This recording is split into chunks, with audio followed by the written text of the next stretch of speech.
Good afternoon, everyone. We're waiting for a few additional folks to join before we get started. While we wait, if you could review our housekeeping reminders, and we'll begin shortly.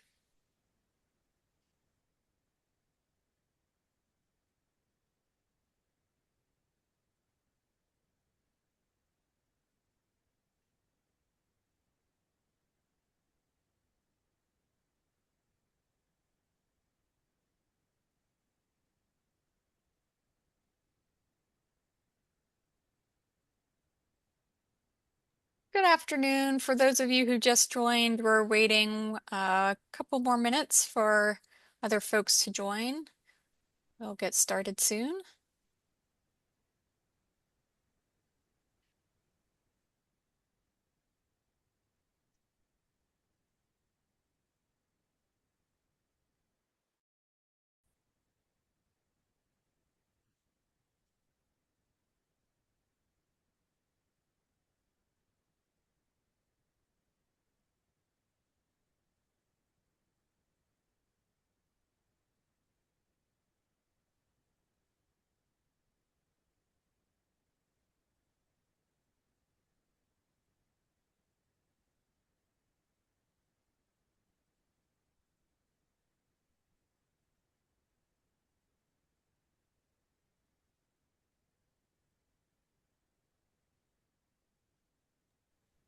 Good afternoon, everyone. I think we'll be waiting one more minute before we get started.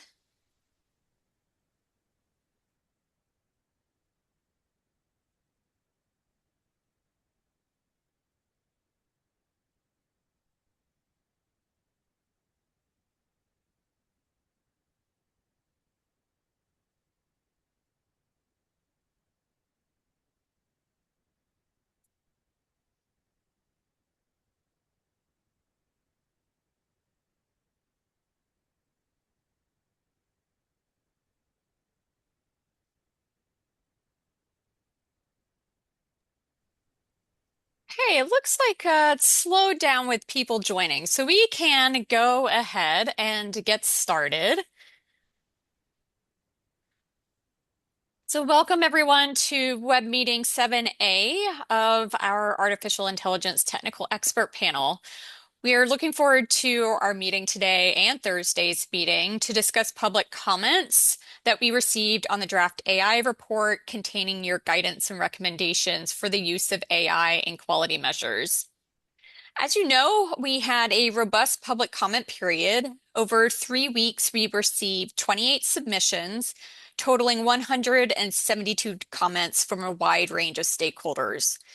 We'd like to thank you all for your careful review, prioritization of, and feedback on these comments. We greatly appreciate your efforts, especially around the holiday. I know that's difficult. We've identified several key topics for discussion today and Thursday based on your input, and we really look forward to your insights.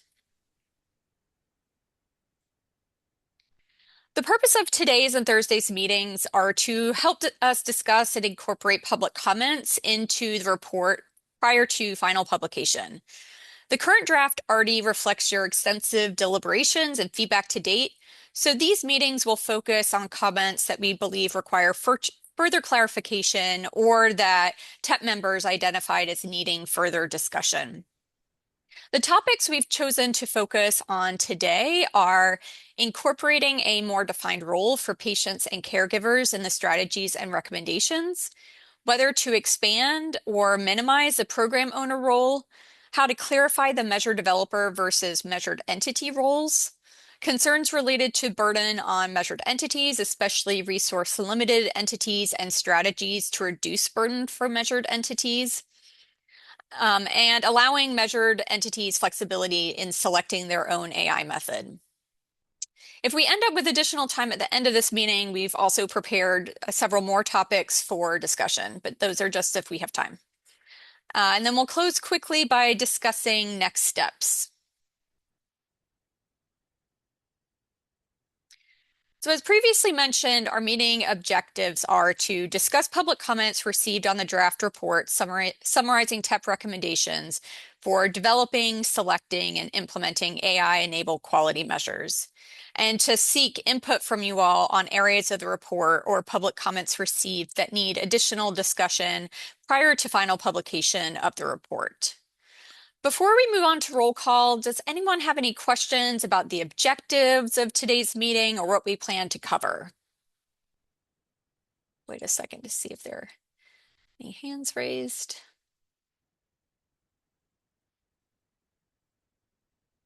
Right, seeing none, I think we can go ahead and move on to roll call. Emma, I'll turn it over to you. Thanks, Jenna. I'll run through our roster here on the slide, and as I call your name, if you could please indicate whether you're present, that would be great. I'll start with Monica. Present. Chandra. Present. Robert. Here. Mark. Don't see Mark on at the moment. And Rebecca is unable to join us today, so I will skip to Laura. Present. Rosemary is also unable to join us today, so I will skip to ZQ. Here. Charlotta. Here. I'm here. Thank you. Vincent. Don't see him on yet. Danielle. Here. Yuan. Also don't see him on. John. Here. Eric. Don't see him on, so I'll move on to Paul. Here. Megan. Here. And Ben. Present. Okay, thank you all. Is there anyone I didn't call on or anyone that joined late that I missed? Hearing none, I think we can move on to the next slide. As with our previous TEP meetings, we may have liaisons listening in on today's call, who you can see here listed on the slide. And then if you go to the next slide, we may also have advisory group members from our Advancing Measurement of Diagnostic Excellence initiative, which this project is a part of, also listening in. Go to the next slide. I will pass it back to Jenna to review our meeting ground rules. Thanks so much, Emma. So to help facilitate our discussion today and on Thursday, we do have several meeting ground rules, which you've seen before. They haven't changed, but since we have several discussion topics to get through both today and Thursday, we'd like to emphasize that you please make sure to allow others to share their thoughts to ensure we get comprehensive feedback from you all. We also ask that you please use the raise hand function so that we can hear from as many of you who'd like to share as possible. I know sometimes we've used the chat, but we'd ask you to also limit the use of the chat today and really try to share your comments verbally so that we can make sure we're getting to consensus on things, and so that we have a chance to hear from everyone who wants to contribute. And finally, if you're able to, if you could turn on your camera, that helps us to feel like we're in the room together. We're looking forward to a great discussion today, and I'm going to jump right into our first topic. So our first topic is about incorporating a more defined role for patients and caregivers. We received 23 comments related to this topic across 8 unique submissions. And you'll see the types of comments or the comments that we received here summarized. We've organized them by strategy. And so on the left-hand column, you'll see this strategy or applicable section in the report. And then on the right-hand column, you'll see the comments we received.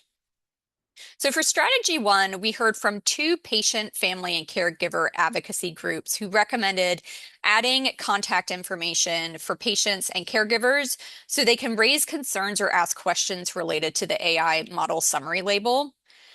We also had a professional society and a government policy group who suggested including the patient perspective on which fields in the AI model summary label should be public. We also heard from one patient safety group who suggested writing the rationale for why AI is being used in plain language that is understandable to patients and caregivers. For strategy 2, the same patient safety group from strategy 1 suggested we consider involving patients and caregivers in the testing process and making all testing documentation available to the public. For strategy 3, a patient, family, and caregiver advocacy group recommended including patient and caregivers in feasibility assessments to evaluate the potential burden or consequences to patients, equity impacts, and practical considerations about patient-generated data sources. For strategy 5, a different patient, family, and caregiver advocacy group recommended we develop clear mechanisms and pathways for addressing patient harm or unintended consequences resulting from AI-enabled quality measures. They suggested we include actionable steps and clear pathways for recourse when AI systems lead to errors, inequitable scoring, or diminished delays in care. A patient safety organization recommended that we make parts of monitoring and maintenance plans available to the public and written in plain language that is understandable to patients and caregivers. For strategy 6, one patient safety organization suggested we include a patient and caregiver accessible view within the centralized reporting system. And another patient safety organization suggested we add a reporting channel for patients and caregivers to raise questions or share concerns and feedback. And then for the emerging topics section, patient safety organizations suggested we consider how details when sharing information on the AI Drive component could be shared with patients. They also suggested we consider how third-party evaluators can incorporate patient and caregiver perspectives in their assessments. So on the next slide, we've got a couple of discussion questions to get us started. But really what we have here, I know that's a lot of comments that we covered on the previous slide. In this particular case, a lot of these, for the patient and caregiver perspective, this made sense to us that we really try to call more attention to how patients and caregivers can be involved in this whole process.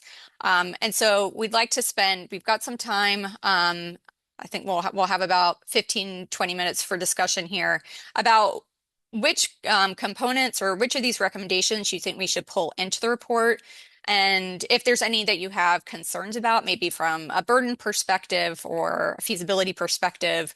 So we'll go back to the previous slide and give you a second to identify what here on this slide feels important to incorporate into the report, or like I said, things that you might have concerns about us incorporating for a variety of reasons.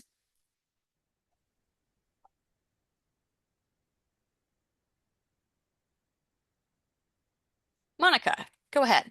Yeah, so I don't know if this is necessarily a concern, but I think maybe something that I'm not sure about how would get, because I think like I agree with the spirit of everything, but I think in terms of like the nuts and bolts of how it would get done, if, for example, we were, I imagine a lot of testing might be done like in a hospital specific way on like a set of 100 patients, and maybe, if we get down to a number, it might be hard to have everything like completely de-identified in a way that could be open to the public. So I think everything about making things readable, and taking in patient input on, making everything readable to patients, I fully am on board with. I think in terms of making certain things available to them, I think it depends on what DA did. Because I imagine like I didn't think it would be even available more widely necessarily, because I could imagine certain edge cases would have ends below 5 that we might not want to share. Thank you so much for that, Monica. Yeah, that makes sense, that you would need to be concerned about anything potentially identifiable. Laura. Thanks. When I read the feedback, I felt like we missed a lot of opportunities to include patients. And I think that has to do with how we approached our work and what we focused on over time. So I feel like what we've summarized is a yes, and there's a lot more nuance in the comments that I think we should also bring in. There was a lot of focus around patient safety and unintentional harm from using AI, which I think we need to be thinking about. All of the basic stuff about, writing things in simple language, et cetera, I think are like no-brainers.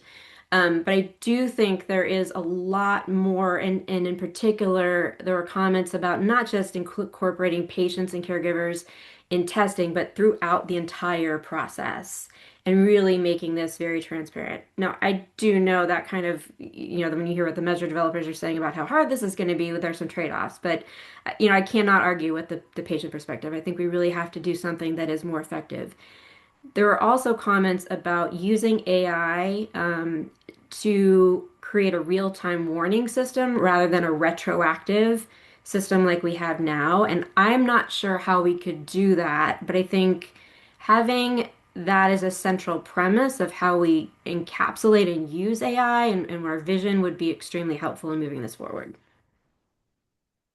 Thank you very much, Laura, and I welcome others to react to Laura's and Monica's comments so far as well. Danielle? Yeah, so I think as the last person said, a couple of these are the no-brainer, like summary of the information in plain language. Like we should probably have had that in the first place, right? But I do think some of these make me a little bit more uncomfortable than others. Just in terms of like someone was saying, from a privacy, security, et cetera perspective, I don't think everything can be public, but on testing and such, but that doesn't mean that there shouldn't be a summary of some sort, which I think we had already called for. So I think some of this might be nuance of language of like, you need to be putting out enough so people have some idea what testing and such you did. It just doesn't need to be to the nth degree of detail. But I'm a little worried about where it says like add patient and caregiver field to the AI summary model label, like for contact for raising concerns. I think if we have a contact for raising concerns, it needs to be for everybody, right? So there's a couple of these that maybe it just should be across the board. There should be, what do you do if you think something has gone wrong? Like, who do you contact? Because it could be a payer, it could be a provider, right? It could be another stakeholder that finds those things. And we've had several conversations around the notion of the fact that there's not like a federal adverse reporting, event reporting. And at one point we tried to tag the payers, and I had a bit of a I don't know, freak out. Is that a good way to put it? That's not necessarily something we can do, but that doesn't mean, again, we can't state in there that we should be considering as a nation that we have a whole, and it's not clear how we address some of these issues if we are not looking at how the outcomes are playing out across geographies and locations. So it could just be something that we call out as a problem we don't have to have a solution for everything, I guess, is what I'm trying to say. But absolutely, in general, we should be, as the last person said, a little bit better, I think, maybe about just calling out that as a best practice, patients should play a greater role than they probably are today. Sorry, that was very long. No, that's okay. Thank you so much, Danielle. Robert. Yeah, those are all great comments. I guess the one thing that I was thinking about in terms of feasibility and really maybe even kind of getting my head back around the scoping of this was related to the strategy 5, where it's talking about recourse if AI systems cause errors. And then there's another point raised about like, well, we should really be doing real-time evaluation, doing like risk mitigation potentially. And I guess it's really this question of like, are we talking AI measures that are kind of retrospective or like just evaluation of the quality of care versus decision support and intervention, which seem like two pretty separate things? And like trying to think of the AI system, like a measure system causing errors. It definitely, I can see that happening, and maybe a little bit hard to kind of be sort of visible about how a errors in a measure would lead to kind of the inequity of it. I can definitely see if people have kind of population level data, but like trying to figure out how these pathways of recourse would be sort of patient facing versus more kind of ongoing monitoring, and maybe if it's transparent, it could be elevated by patient groups or something like that. I was just trying to figure out exactly the feasibility of how that would look, and what kind of errors from a measure would be visible to patients. I guess that was one thing that I was having a little trouble getting my head around.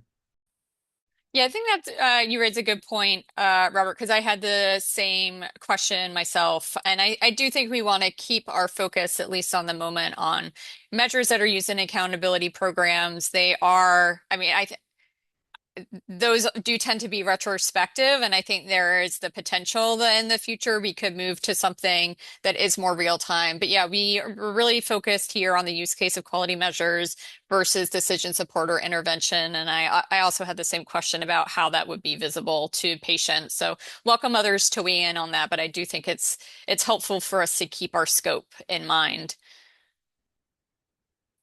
Chandra.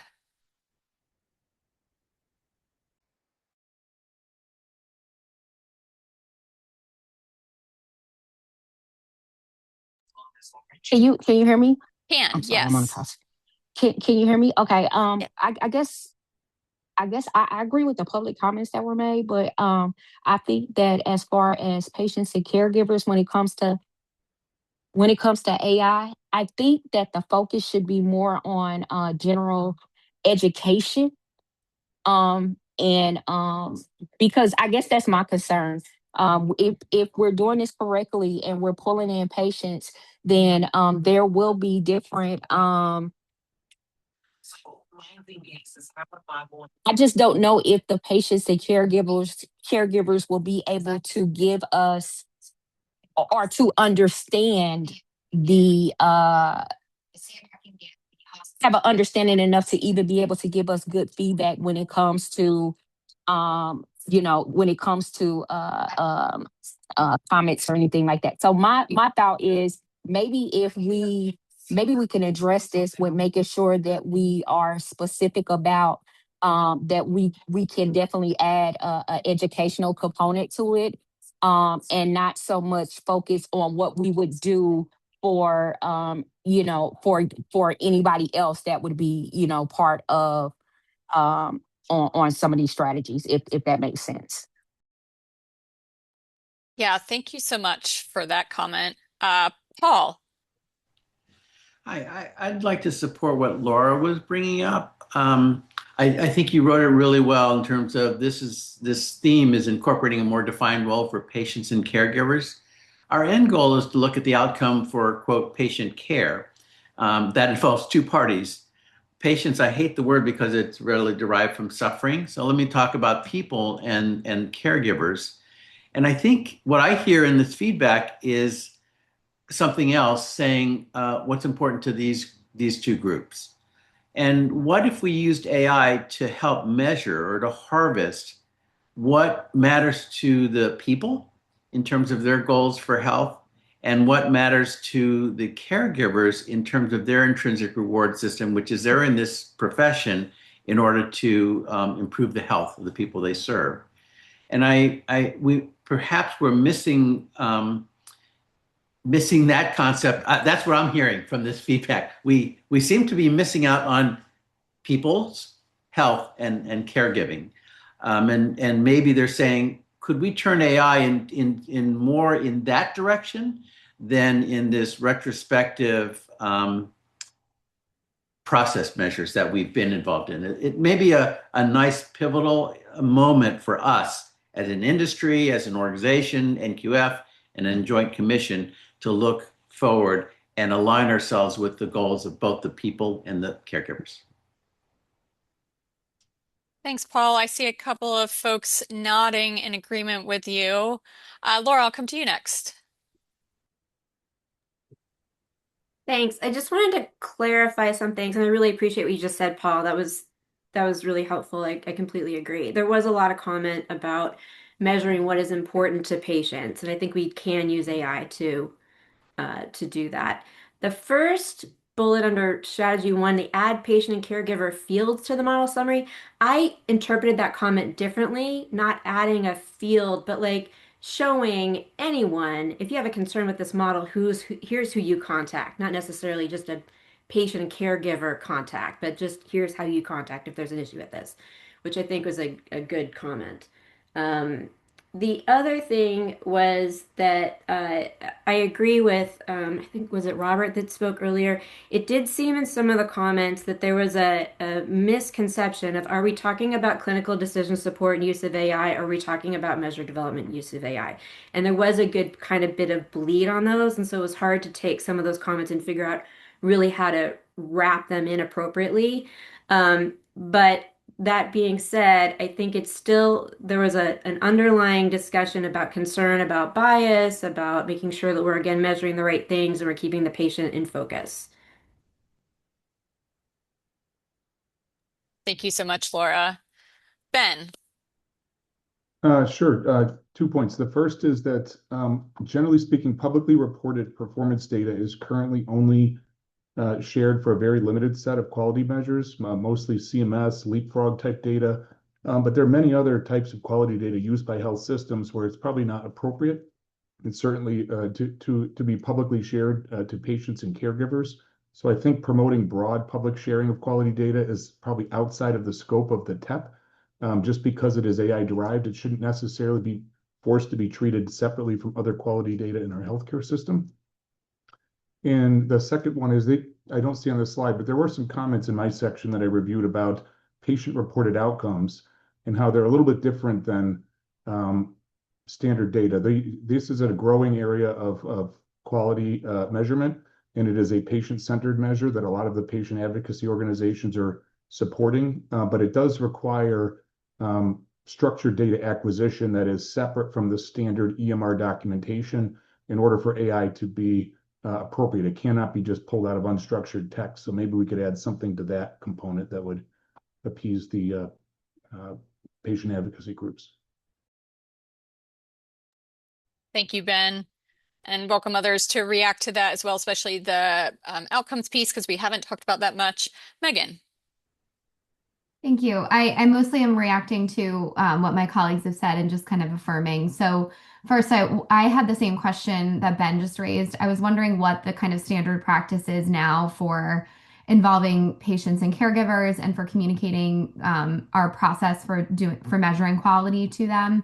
And I think it's a very worthy goal. I don't know that we necessarily need to invent a new path for that with just because it's AI. I think this should probably be part of a bigger movement towards incorporating patients and caregivers, not just because we're doing AI, but because that's probably a good idea in general. I think three other things I just quickly want to mention. I agree that I think it's really important for us to clarify that we're not talking about clinical decision support or kind of in the moment interventions in this document, and maybe revisiting where we define the scope of our TEP and of the document, and making sure that that's very clear, because if there was sort of some bleed on the comments, then perhaps that's an opportunity for us to clarify. The second thing, I think it's a really compelling idea to incorporate what Paul and Laura were talking about with respect to AI being an opportunity to measure more patient-centered outcomes instead of just sort of health system-centered outcomes. And then the last thing I really want to underscore is what Chandra said. It's so important for us to be thinking about education to patients and caregivers alongside just giving this information. I think it's going to take a lot more than just giving sort of a simpler, explanation, maybe like checking the reading level on it. I think there's a lot that the public may not fully understand or may have misconceptions about when it comes to what AI is and how it's used. And I think that any communication we do to the public about these AI measures should probably go through its own vetting process, because we've done quite a bit of information studies on information communication, risk communication, showing that patients need additional support when it comes to AI being used in healthcare in any way. Great. Thank you all for those comments. I'm going to try to summarize most of them, if I can, or at least where I think I hear the TEP going, and then welcome your reactions to that to see if I've captured it correctly. And I might not have every little thing. We'll definitely, go back to the recording and our notes and make sure that we capture everything when we are when we're actually updating the report. But just want to make sure I've captured what you all have been saying. So definitely hear support in general for us to add a more defined role for patients and caregivers in the report. Some of the things that you seem to agree with are the simpler thing, or I won't say simpler, but making sure that things are written in plain language, and engaging patients and caregivers in the process, that those things are important. But that there are some other things that we also might want to include, although we might not know exactly who should be doing this yet. Things like where anyone could go to with a concern about the AI not working correctly or having negative effects, negative impacts, or just being incorrect. I heard that education's important, and I guess I'm going to pause there for a second and see does anyone have an idea of who should be doing this education? What should this look like? Where would this go? I guess that's a question actually, and let me just finish summarizing.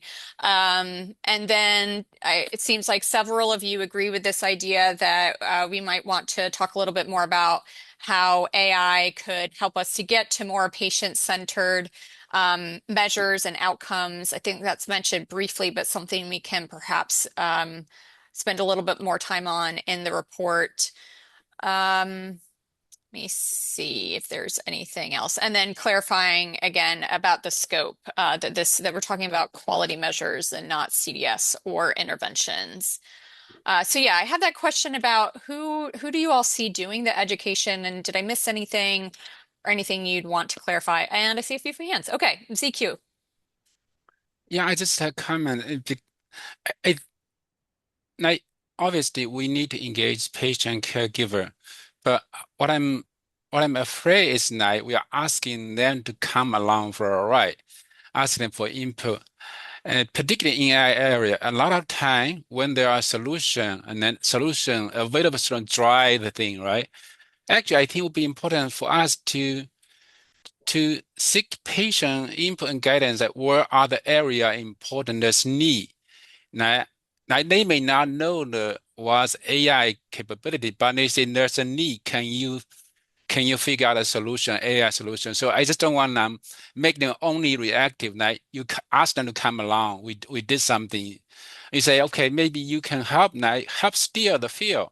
It's not just the AI direct component, but direct component address the patient, is important patient need, right? I think this may be too aspirational, but I think that would solve a real patient-centered problem. Yeah, thanks, EQ. And I think that what you're getting at is something that has come up in the measure development space, which is to answer some of the questions that you all were asking. We have been trying to engage patients and caregivers more in measure development, but there are certain places in the development process where it seems more appropriate and helpful to engage them versus others. So, for example, it's really helpful to engage patients and caregivers in the conceptualization and prioritization of topics. Like, what do patients and their caregivers find important to measure? But you wouldn't necessarily go to patients and caregivers to ask, like, what codes would you include or which fields from an EHR would you use to specify the concept? So I think that's what you're getting at, ZQ, if I'm hearing, is that asking them like, where are the gaps in measurement, or what do we need to prioritize to measure, and figuring out how AI could help support that is one place that would be really important to engage patients and caregivers. Yes, it just not in AI area, it's more salient. A lot of time you hear people teaching, oh, here's something solution, go use it. So they kind of a little bit backward driven process.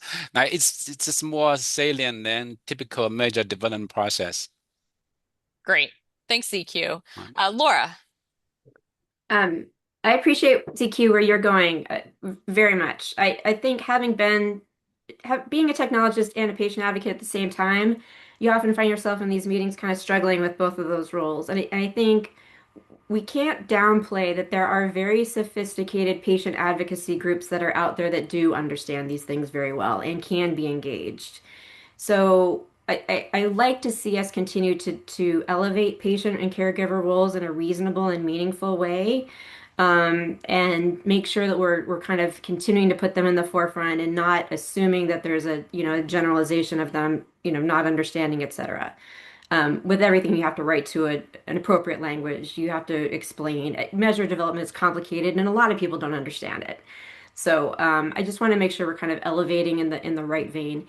The other thing is that there were some very, very detailed, and I don't know if we're going to get to this later, Jenna, but very detailed recommendations around the how that I want to make sure we don't skip over because I thought there were some really valuable suggestions there. Thanks so much, Laura. So there, as we said, when you actually, while there were not a large number of individual commenters, the actual comments do get into a lot of technical detail, and there's a couple hundred of those. So for these meetings, we're probably not going to spend much time on real individual comments. I don't remember, we're still fleshing out the topics for Thursday's meeting, but I would encourage you that if there are particular comments, and this might already be in the comments you sent back to us, but if there are particular recommendations, like line edits that you think we should make sure to be including, I just encourage any of you to please reach out to us via email because we are probably not going to have the time in that, 5 hours we have with you between now and Thursday to go through all of those in detail. And we certainly want to make sure that if there are any that you all think need to be included, that we know that. All right, I'm going to go to Monica next. Yeah, I really liked Megan's point about how we should kind of think about which of the things will be specific to AI versus the ones that are, things we should be incorporating for measures overall.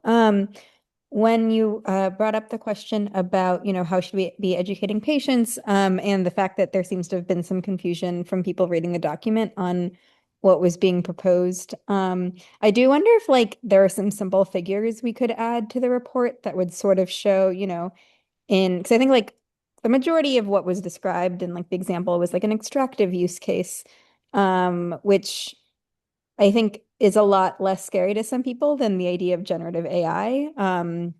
So I think, if there's a visual that shows, here is a patient record, and what we're getting is a few elements from that record, as opposed to, I think we didn't define so concretely examples visually, and I think that could potentially help with comprehension.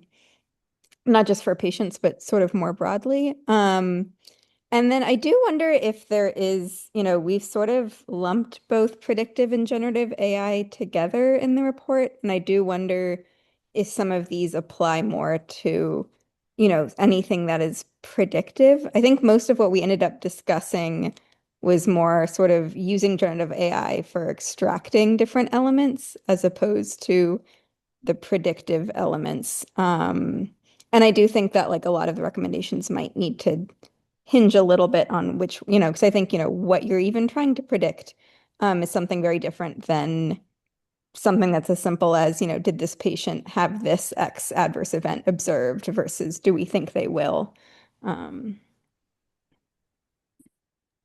Thanks, Monica. And again, welcome others to react to the comments being made so far. For Monica's comment, I appreciate that. I'm just picturing what that would add to the report as far as complexity. So I welcome others to react to that and to think about how, if we were to incorporate that, what that would look like, or if that makes resonates with other people or not. But let me keep moving through the raised hands here. Danielle?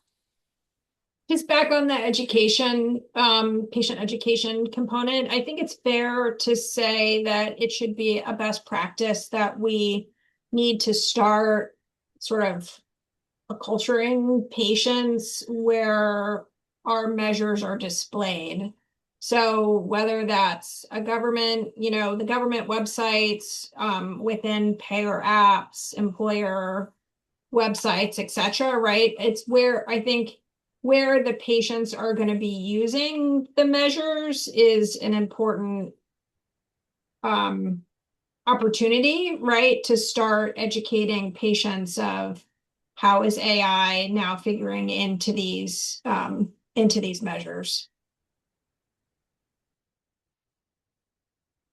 Thanks so much, Danielle. And so since the measures are often being reported as part of a program owner's program, do you think that would then be something that the program owner works with the measure developer on, for example?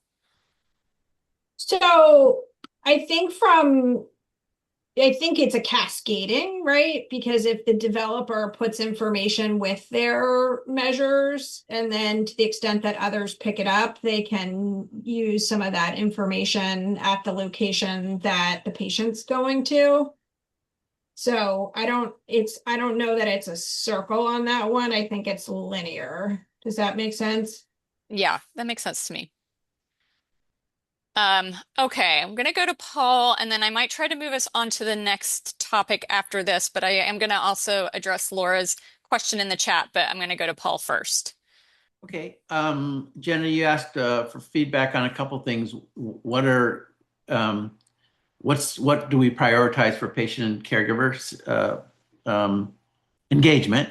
And the second is how do we use AI? For the first one, again, I hear through these comments what they want to do is to prioritize more of what matters to them.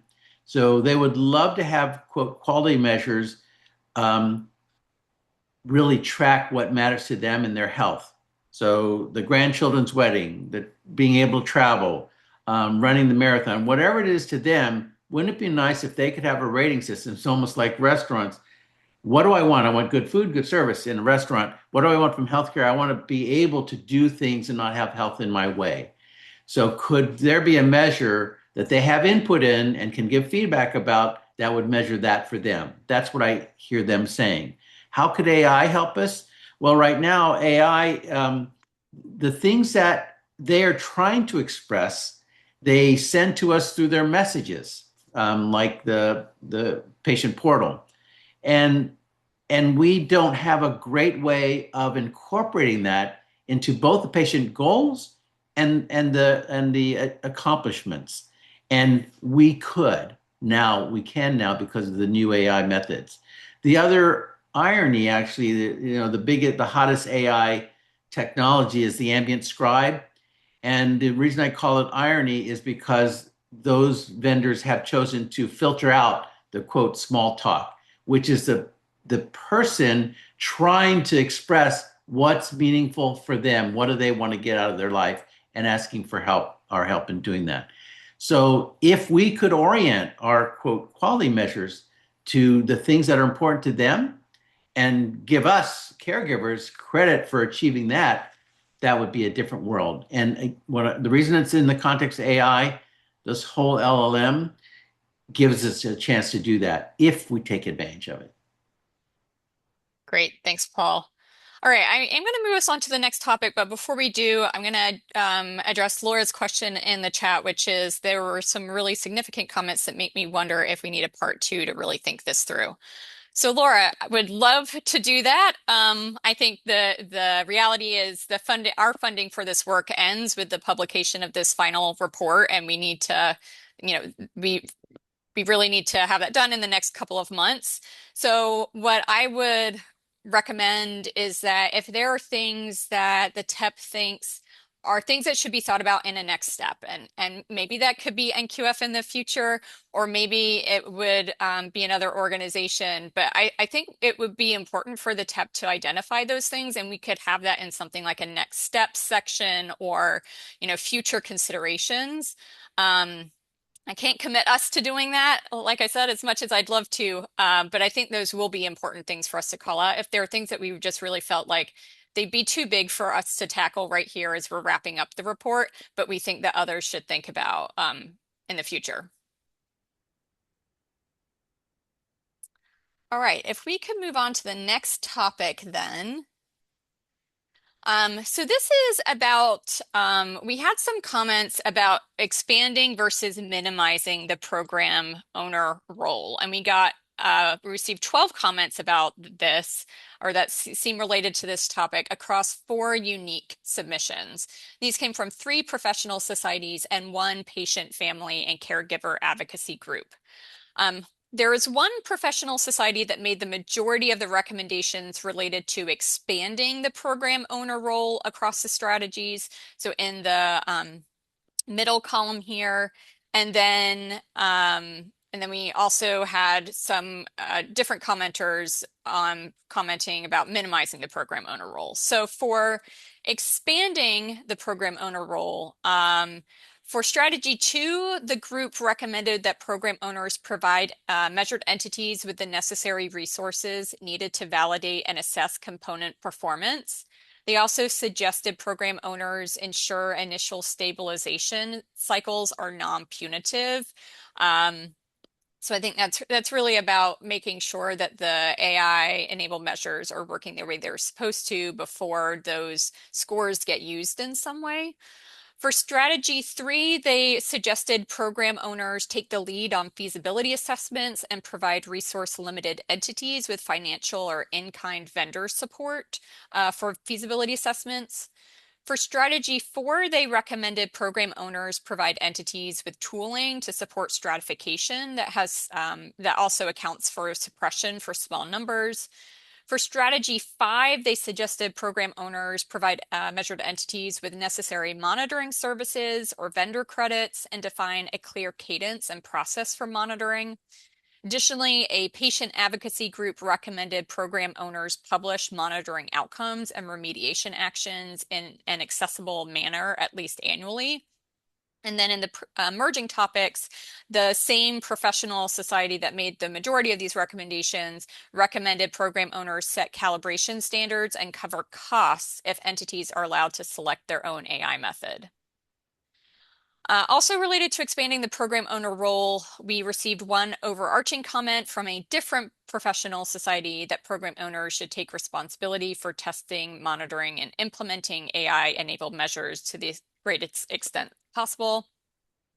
Another professional society made several recommendations related to minimizing the program owner role or shifting some of those responsibilities from the program owners. And they mostly were focused on shifting from program owner to measure developers. So they suggested that measure developers should take a more defined role across the strategies. For strategy 2, this meant that developers are the ones who actually establish and maintain the performance standards for entities to compare the component results. For strategy 3, they recommended developers perform the feasibility assessments, including testing with entities prior to implementation. And for strategy 5, they recommended developers take on monitoring the results of a component on an ongoing basis. So for this one, we'll go over the questions quickly and then go back to the slide with the details on it. So what are your thoughts or reactions to this, expanding the program owner role versus minimizing it? Are there particular recommendations for expanding or minimizing that you agree or disagree with? And how can we further balance program owners' responsibilities across these recommendations? So we'll go back to the previous slide and get your reactions to these comments.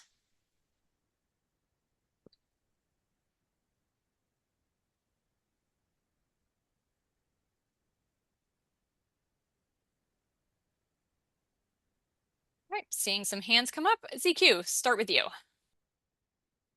I was just offer my initial reaction when I read through the comment. It gave me an impression that we are going to ask a lot from a lot of stakeholders.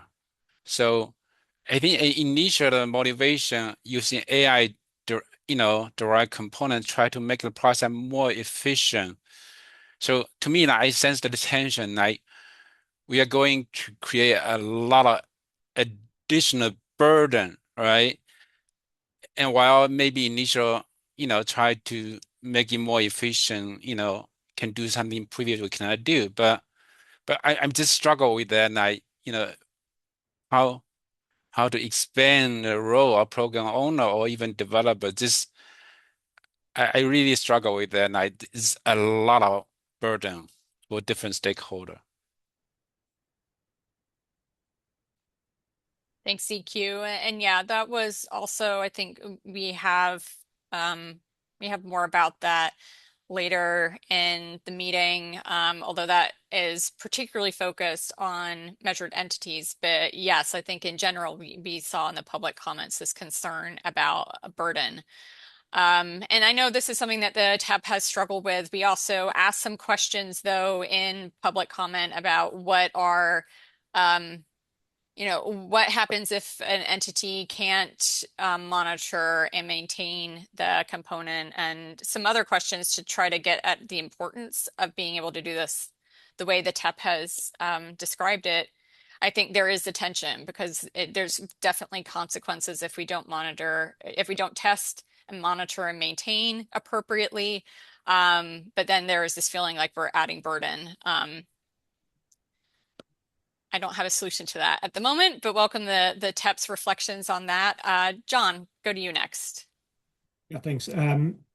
So I I kind of struggle with how we can define the roles really clearly across all the different groupings we've talked about, and I've struggled through the whole process here on how we do that, because I think there are situations, for example, monitoring.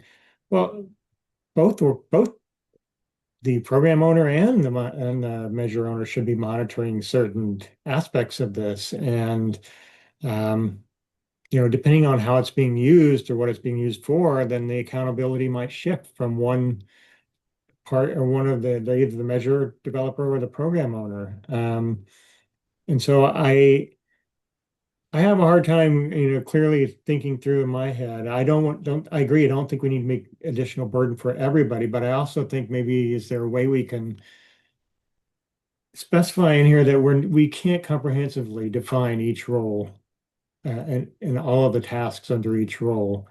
These are just some suggestions on how we can move forward. I don't know. I don't know if I'm being clear, but I feel like, there's so much overlap at times that it's difficult to say this one piece of this should be monitoring versus another, or that they should be doing the assessment versus another. There should be assessments in both groups for their specific roles and what they're doing. So, yeah. So that's all I have. Thanks. Yeah, thank you, John. Danielle.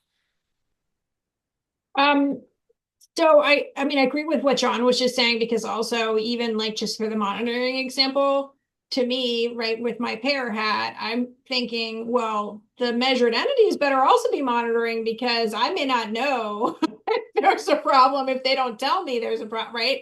Like it's part of the ecosystem concept that we've talked about, that some of this is just shared.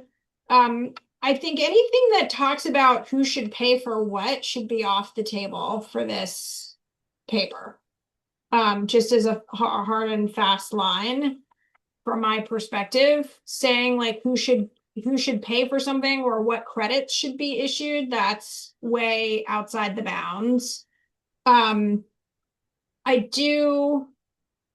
obviously there need to be feasibility assessments as an example, but I think part of the issue, right, is again, program owner sometimes could be different entities, and sometimes it could be the government. And so I think people think, oh, well, when the government is playing the program owner role, they should do some of these things where they're working with vendors, because they oftentimes are contracting with vendors to create these measures. And that just is not a model that works for the private payer. So it's sort of like,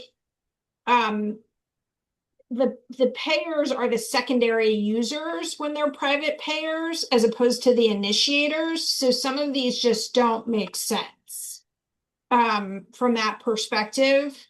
And like as a program owner, like set calibration standards. I don't know what payer is going to be able to set a calibration standard.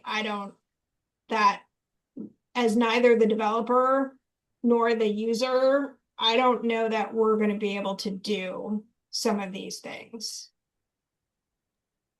Thanks, Danielle. Well, that is something that's already in the report. So let me ask for a clarification there. If the measure, I think we said the measure developer could help to identify those, and then it would be the program owner who'd help to enforce that the measured entities are meeting those performance standards. Right. So holding somebody to that standard is different than setting it, right? So I think that word set creeped in.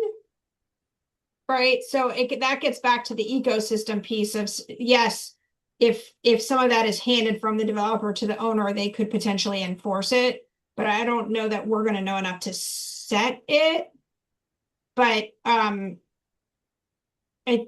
think part of this is just that struggle within program owner of sometimes that's the government, and there's a different expectation of the government as a program owner than necessarily others. That maybe at the end of the day, we just need to call out in the text. Thanks, Danielle. And I think I saw Laura's hand raised, but put it down. Laura, did you have something you wanted to share? I really appreciate what Danielle said. You know this much more deeply than I do. I have concerns if we're putting things out there that we're not measuring and monitoring, since this is such a nascent, age of AI. Within 5 years, things will be clear. Within 10 years, AI will be coming up with inferences that we can't even understand. So, I mean, the concepts that some people suggested around having some parallel testing, I thought were really strong, just to try to evaluate the impact in the short term. I agree with Danielle about taking money off the table for right now and figuring that out later. I don't think we can address that in the short term. Okay.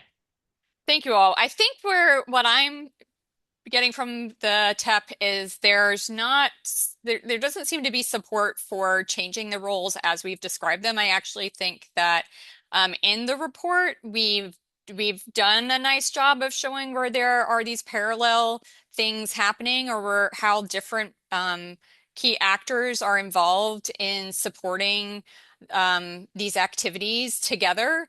So I'm not hearing anyone from the TEP, though, really supporting making the changes outlined here. It seems as if you're comfortable perhaps with where we landed in the report. Does that seem accurate? Does anyone have any issues with that? So maybe I'm misunderstanding. What exactly is expanded here? So anything here would be, these are things that seem above and beyond, although some of it might just be what's above and beyond is really the funding, where someone specifically called out the funding piece. And again, I'm not hearing the TEP support adding that to the report. So these are just places where they're either saying the program owner should do more, or where they're just calling out specifically what the program owner should Jenna, fund. maybe I misunderstood you. What you're saying is maybe there isn't comfort moving beyond what was already in the document. Correct. Okay, I think I Sorry. misunderstood you. My problem. No, my fault. That's okay. So are people not comfortable with the concept of having initial stabilization cycles that aren't punitive, like sort of easing into this with parallel testing? If that means you want pay for reporting before performance, I don't think that's a big deal. I mean, I think everybody's going to have some sort of testing where they're not going to penalize. It might be helpful just to call it out. Are other TEP members comfortable with that? Maybe just a quick thumbs up, or yeah, Robert, go ahead. Yeah, you said, I guess this is partly my ignorance, but we were talking before about what's new with AI measures versus what happens with measures currently. And I think for me, trying to highlight which of these things is really specific to AI and which of this is just how people want measures to behave seems important. You know what I mean? This question about initial stabilization cycles are non-punitive. does not necessarily have to be just for AI measures. I mean, I think that, the feasibility questions and the performance of other non-AI measures probably run into the same thing. And so I think that like clearly delineating where things are different for AI would be helpful. I think, yeah, we've talked about that before, and I wonder what others think. I think part of the challenge is that not that each program is somewhat different. So it might be a little messy to be able to say, because it might be one way in one program. A program owner might run their program in one way and have certain steps, and others do it differently. But that's something that the team can discuss and see if that's something we feel we could do without adding a lot of complexity or confusion to the report. I know it's come up before with the TEP.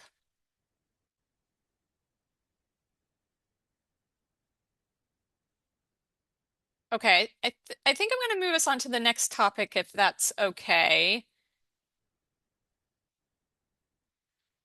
And this is about clarifying the measure developer versus the measured entity role.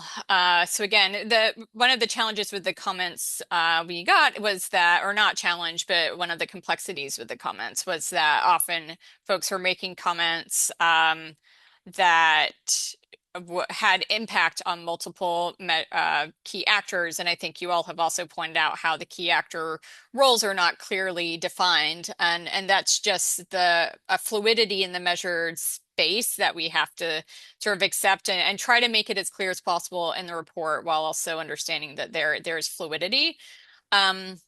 So here we received 5 comments related to clarifying the measured entity versus measure developer role across 3 unique submissions from 2 professional societies and 1 healthcare technology organization.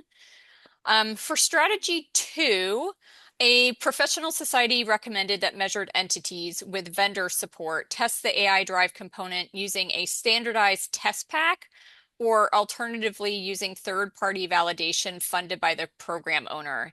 This group also recommended entities compare performance results as a concise system-level summary using a standardized template. 1 healthcare technology organization recommended implementers take responsibility for developing, validating, and maintaining the AI-derived component, while developers provide entities with evaluation codes or frameworks and test cases. For strategy 3, a different professional society suggested that it is out of scope for developers to identify or describe resource requirements for implementing the AI drive component. Instead, measured entities should be the ones to perform gap analyses and determine resources needed to meet the measure developer's technical specifications. And another professional society recommended entities assess feasibility using a brief attestation template limited to aggregate identifiable data. For strategy 5, the same professional society recommended entities report monitoring results via a brief standardized annual disclosure limited to aggregate de-identified descriptions which are not used for reporting or payment. So the way to look at this table is that the comments were sort of suggesting expanding the measured entity role, which meant either expanding or minimizing the measure developer role in certain places. And again, I think a lot of the basics here we've covered in the report, and what the comments were focused on more were things like standardization, using a standardized template in a lot of places. And I'll just verify with our team that I'm summarizing that correctly.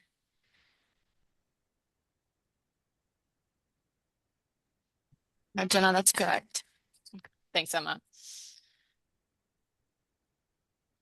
I think, in this case, if we move forward with making these changes, we would have a lot of standardized templates that are not part of the report. So it would be, someone would need to create these standardized templates. But Charlotta, come to you first.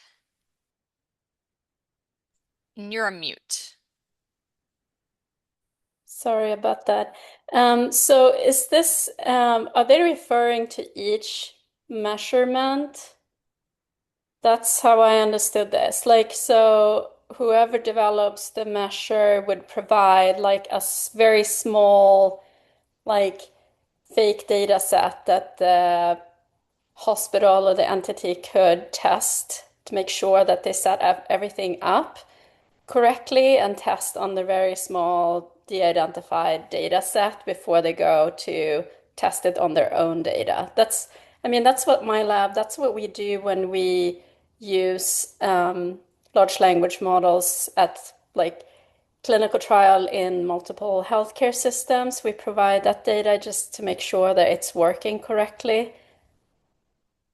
Because you have like an expected output or result, like that if it doesn't even work on that tiny, tiny data set, then that's like a hard stop. Thanks, Charlotta. Welcome others to react to that, and then the other recommendations here.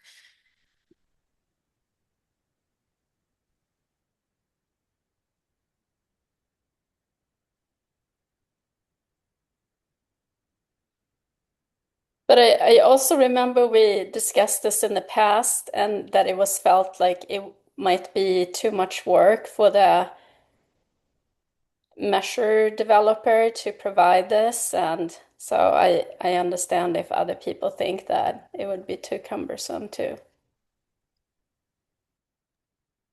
Thanks for asking that question to the group, Charlotta. Yeah, welcome other TEP members to, we have certainly discussed it before. Do you think it's worth adding, or do you worry about the feasibility for measure developers? Monica, I'll go to you. I think there's like different pieces. I think there should be some test cases provided by the measure developer to be kind of base zero, but I don't think that can be the testing evaluation for every site. Because I think like things I've seen are, there's so many differences in how data is encoded. A lot of things might be a mixture of structured or unstructured data, or at one site, it lives in a note type that's different than another site. And I've often seen that you want to there's often conflicting information. So I often see that you want to trust this source document over that. There's so much that is institution specific that I don't think we're ever going to have test cases that are everything. That said, there should be, some basic things so that at least on base cases, we know that it works.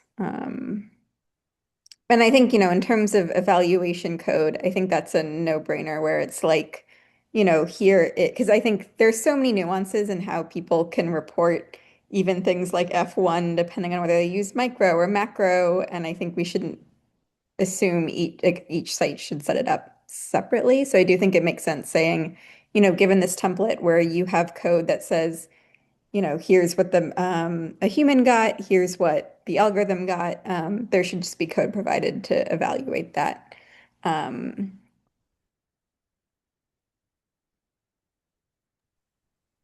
Great. Thank you, Monica. And Danielle's also asked or said in the chat that perhaps this could be listed as a best practice, but not require developers to provide a test package. What do others think? Does anyone else want to weigh in on this? Apparently some interest in adding that particular part to the report, either as something that the TEP recommends, or perhaps at least recommending it's a best practice.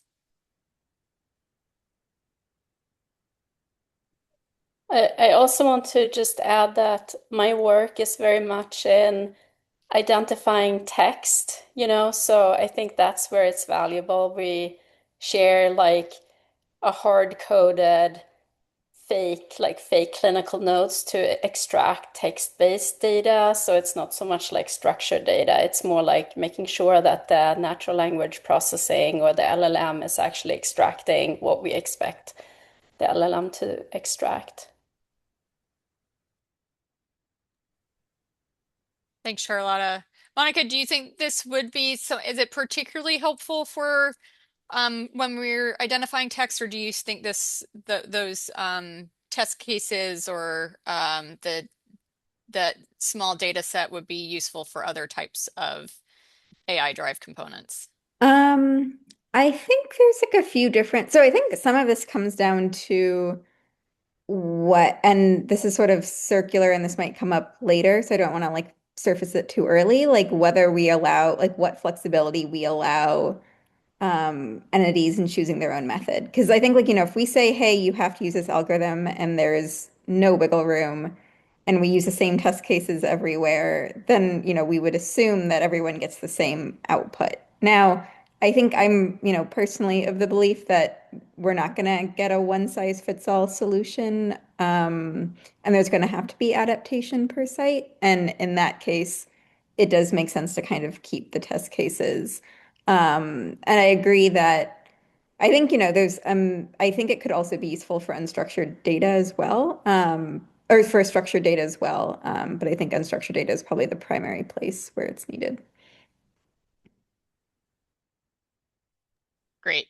Thank you, Monica. And yes, we are going to have that discussion about the allowing the flexibility of AI methods. Danielle.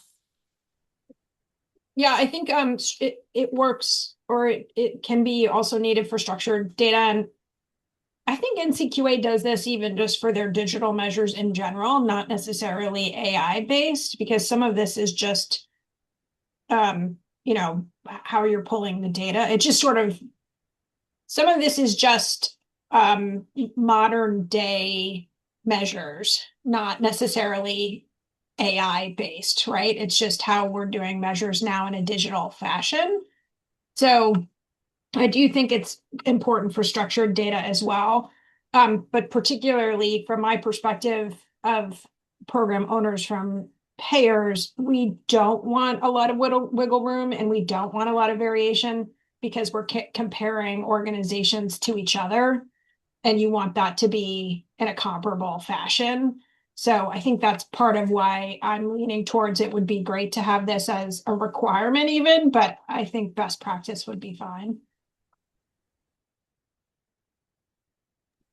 Yeah, that's why we are using this approach, because we're doing clinical trials, and in that situation, we need to make sure that each site is extracting exactly the same, extracting the text-based data the same way, because otherwise we can't like just combine the data and analyze the outcome for the trial.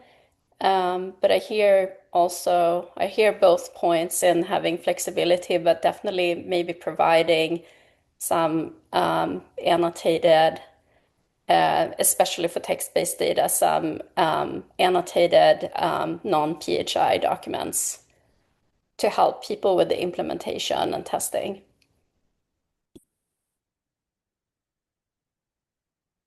Great. Okay. I hear support here from the TEP then about adding a little bit more about the data sets. I don't hear the TEP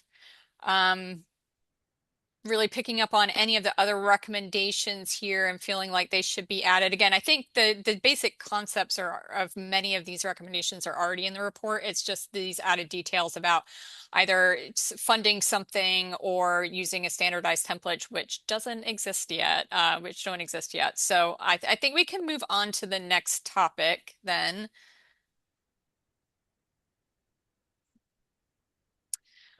Which I think this is a nice segue based on some of the discussions we've had so far. So this is about the comments we got related to burden, and specifically burden on measured entities and those that are resource limited. So we received 9 comments, and I have a few slides here that are going to go through a summary of the comments, because this was a place where we got quite a few comments.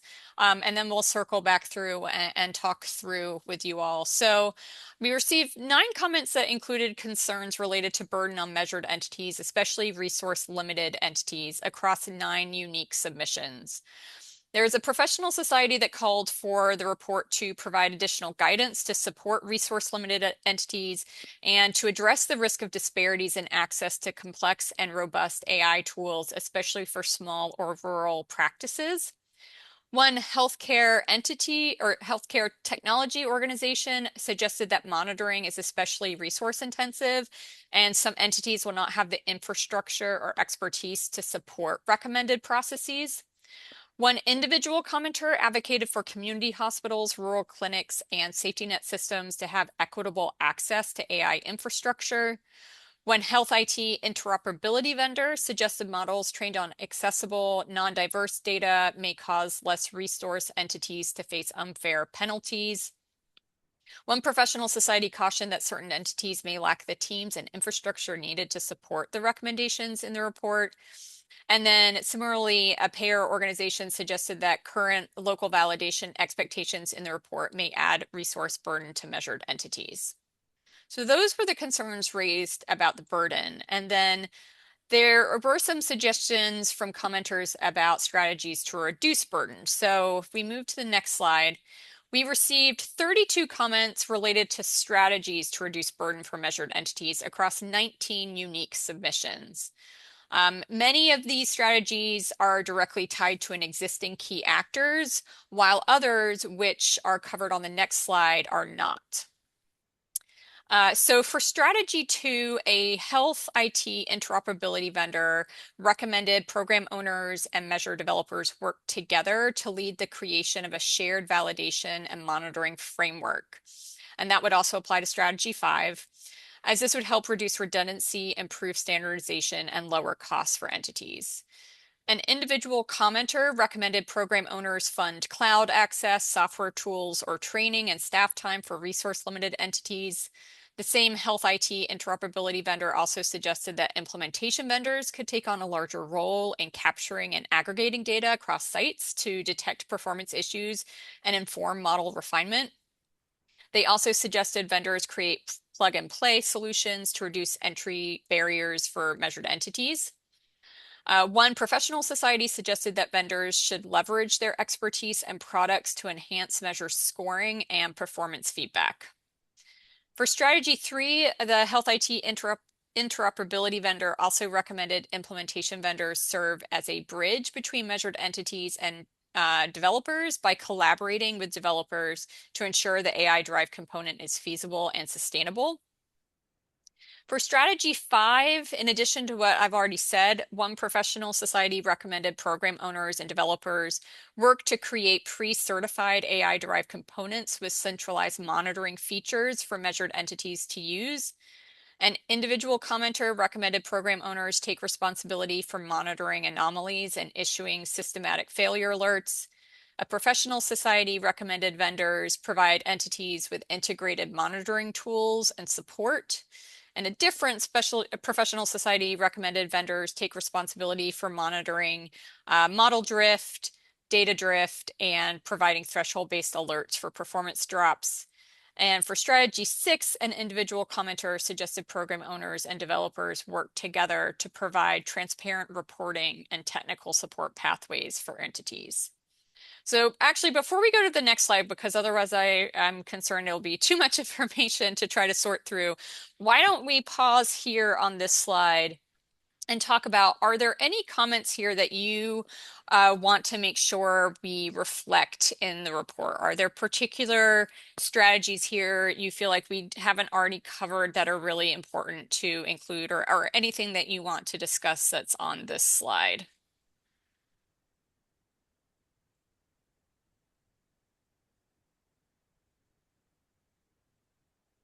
So I think this covers what's on this slide, but importantly, what's on the previous slide, where you summarize some of the concerns. And I'd have to say, I think I got assigned this topic area in my review. And I'd say a major themes that did come through in the public feedback is the inequity that this causes, or the way we've prescribed it so far.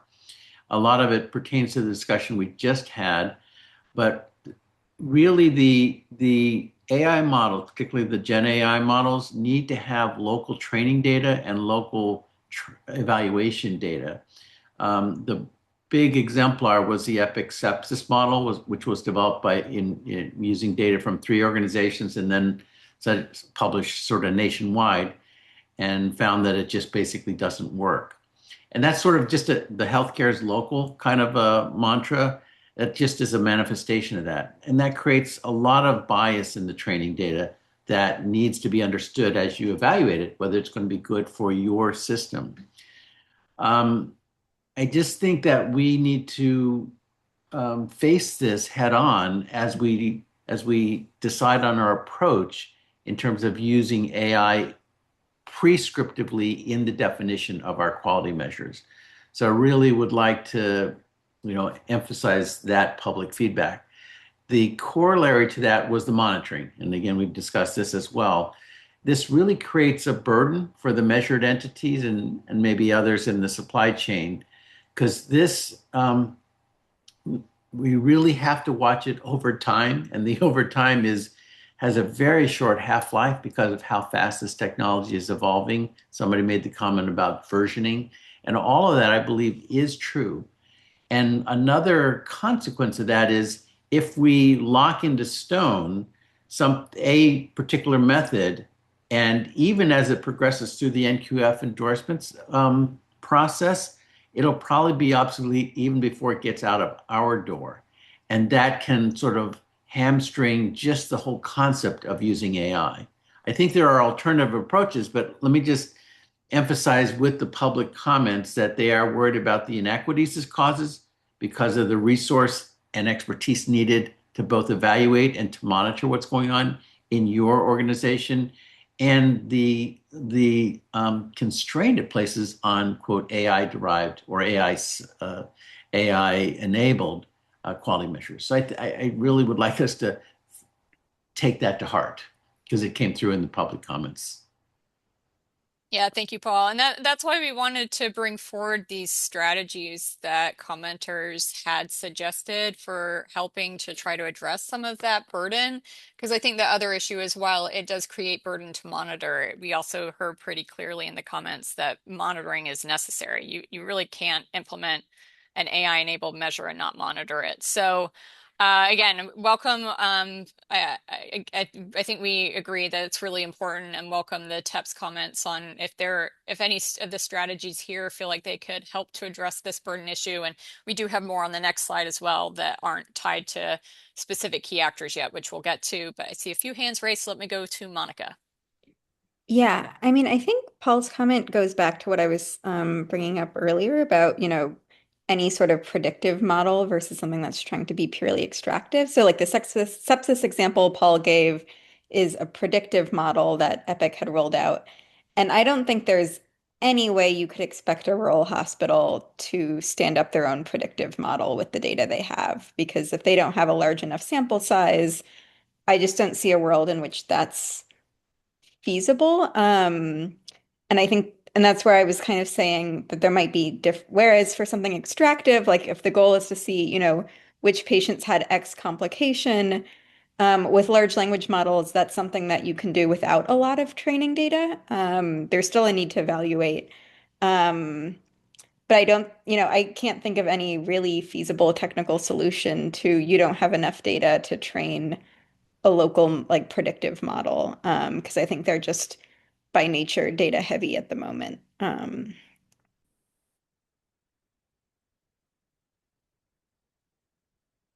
Thank you, Monica. I wonder if this is a topic, the one that you're particularly raising, would be something that goes in the future considerations. Because I do think that us going through the whole report and trying to sort out like what really applies or how it might look different for predictive versus extracted at this point would be a big lift, and would also potentially again add more complexity to the report. But certainly seems something that's important, and maybe in some of the places where you're pointing out, we could work in some of the points you're raising, but say that this is something that also needs some additional attention.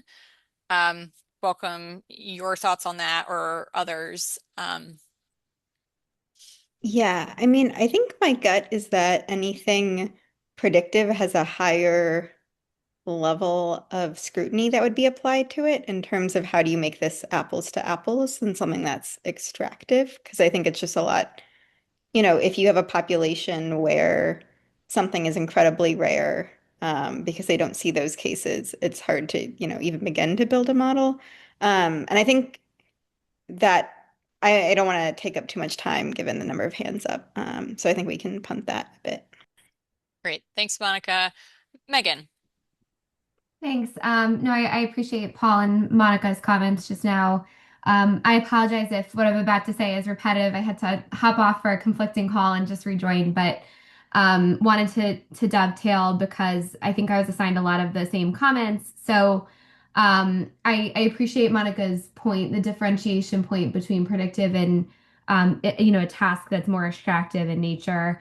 I do want to point out, I think a lot of the comments I saw were still highlighting the fundamental lack of resources and infrastructure to even be able to do, to stand up an LLM or a more sophisticated NLP algorithm to extract this. And I think a lot of the commenters said, it would be such a stretch for my quote, rural hospital to even, begin to do this. We probably will just continue to, do this manually.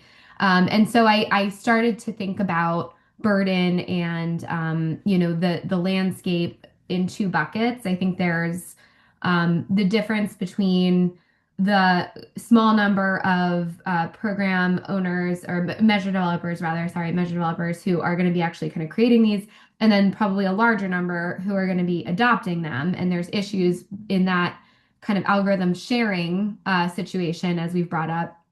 And then there's the issues between kind of the organizations that have some AI capability and those that don't have any. And that probably will decide this is just not going to be feasible. And I think we need to think about unfairness and bias and burden along those two axes, maybe. It sounds like maybe that might be a helpful categorization based on the comments I'm hearing come through. And then the last thing I just wanted to say was just to echo Paul's point that I think it's going to be challenging for us to be overly prescriptive as these models evolve so rapidly and capabilities evolve so rapidly. So I think some of the comments actually had suggested there to be kind of an ongoing advisory group that can kind of assist as these issues come up, because I think it might just be too difficult for us to try to prescribe guidance in a document today, expecting it to be helpful, a year or two from now when the models in the landscape of AI are going to look so different. Great. Thank you so much, Megan. Laura. Thanks. I agree with what everybody has said. I've seen some great partnerships lately with payers and providers kind of working together to try to tackle this, and I'd love to see that continue. To Megan's point, I agree. I think there needs to be some kind of governance set up. I'm concerned about the concept of having vendors in the middle measuring and monitoring, because I've just seen too much with vendor intermediaries creating things that they then benefit from financially that don't necessarily get the benefit out to other organizations. So the other thing I want to ask maybe Robert or somebody else is, what if this is different or new in the AI realm versus how we do things in non-AI derived components? Is this all new, what's being proposed, or is some of this standard?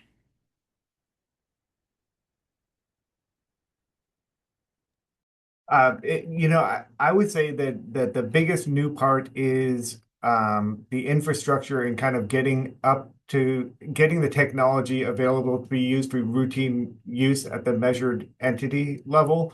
I think that when things were, chart review based or some of the more kind of standard data based, there was kind of an assumption that everybody could do this if necessary. I think this question about the infrastructure around running models is the one thing that seems pretty distinct here. And I think some of the comments pointed that out specifically.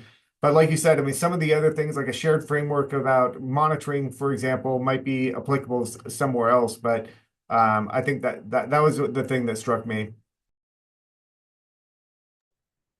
Thank you. Thank you both. Paul. Yeah, I wanted to just sort of a check with ourselves. If we're saying people are telling us this is inequitable and creates a burden that people can't, probably the majority of healthcare organizations can't sustain, should we be looking for strategies for a potentially fatal flaw that we have in our approach? Or should we look at potential alternative strategies to how can we incorporate or allow, under what conditions, use of AI in calculating your quality measures? we can't, vis-a-vis the locked-in prescriptive approach that Megan raised, we can't fix that with a downstream approach. And is that something we should rethink? I'm trying to raise that question because I don't know whether we're really addressing what we're being told. So can I just ask that question?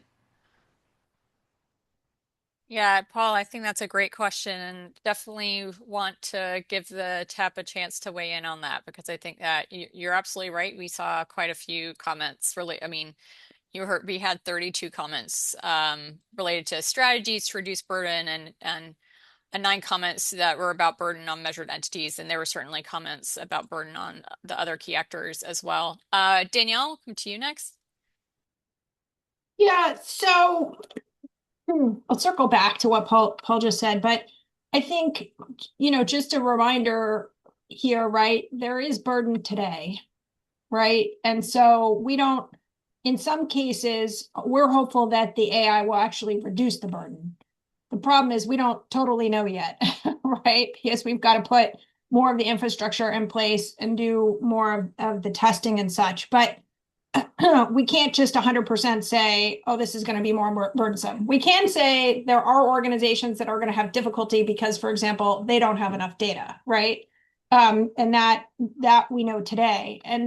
But there are inequities and problems with today's system. So what I'm saying is, I think we need to be careful to just ascribe it to AI and not sort of where we are in the measurement system in general today. It may make it worse. In some cases, it might make it better, but this is not sort of all 100% the fault of AI, right?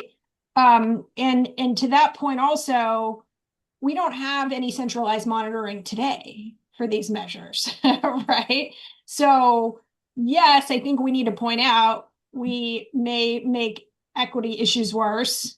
And we would like to and think we need some sort of more centralized monitoring, but we don't have those today. And I think we have to recognize that we can't just hold anything that has AI in it to a higher standard than all of the rest of the measurement system.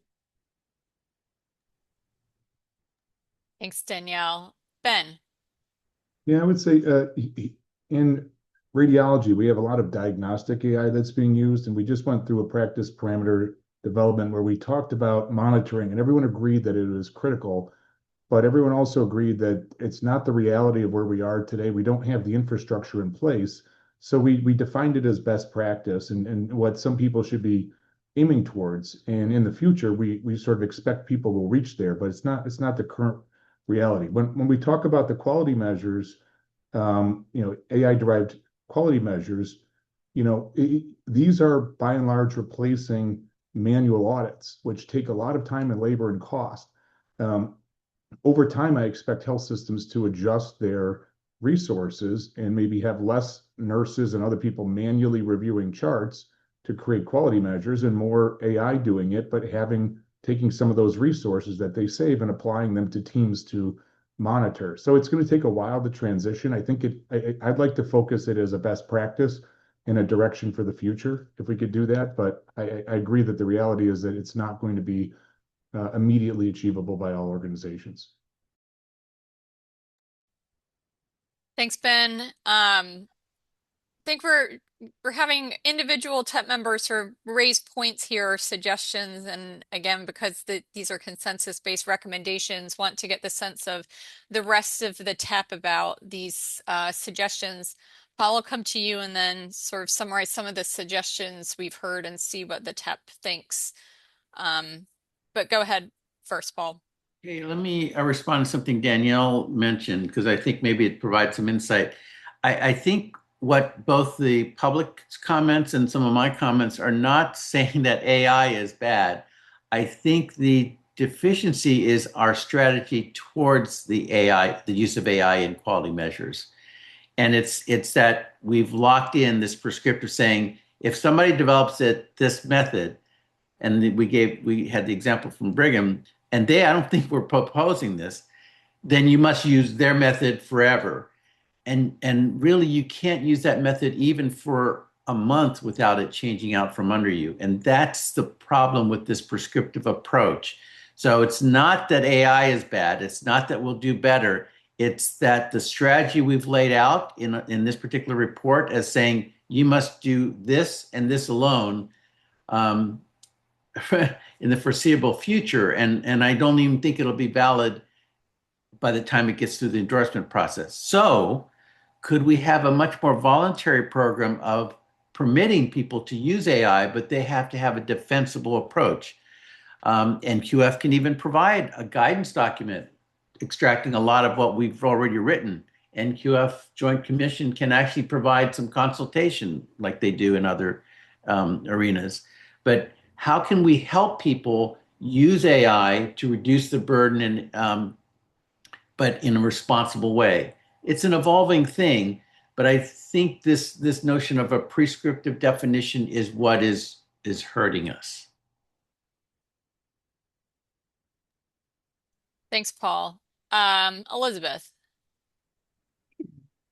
Thanks, great conversation. I wanted to just flag that in the comments, as I'm sure you saw, there's also government comments saying our statutory mandates require that we measure comparably across all providers and that the results are comparable. So both, they're calling out both sides, exactly what you were just saying, Paul, that what we're doing could be obsolete by the time it gets through a regulatory process and is proposed, and we get the data in to quantify and calculate the measure score.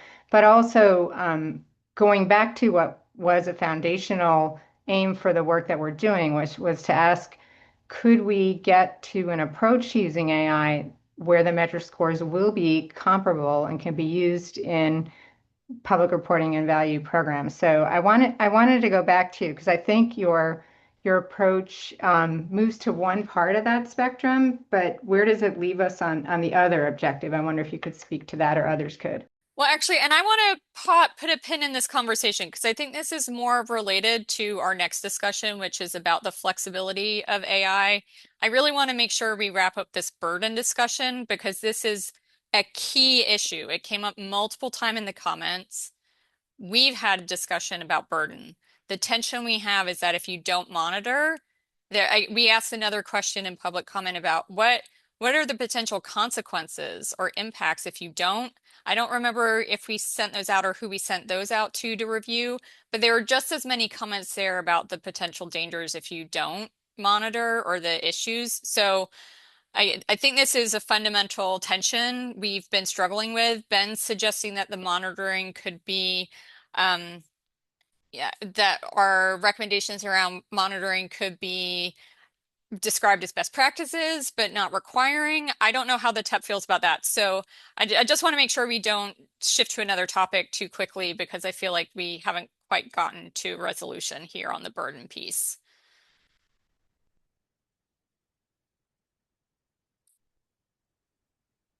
I think Danielle does make an important point, which is perhaps something that we need to, I think we all recognize that measures are currently, the measurement system is currently burdensome as well. We're not going from zero burden to significant burden. So that's something that we could make clear in the report, and that we are also. Or do we have a centralized system? So I think part of this is what we're saying is we think these things are needed, but are aspirational, right? We need to do a better job across all of these measures, but particularly AI at both equity and monitoring. And we don't have a perfect solution for how to do that, right? Thanks, Danielle. All right, Robert.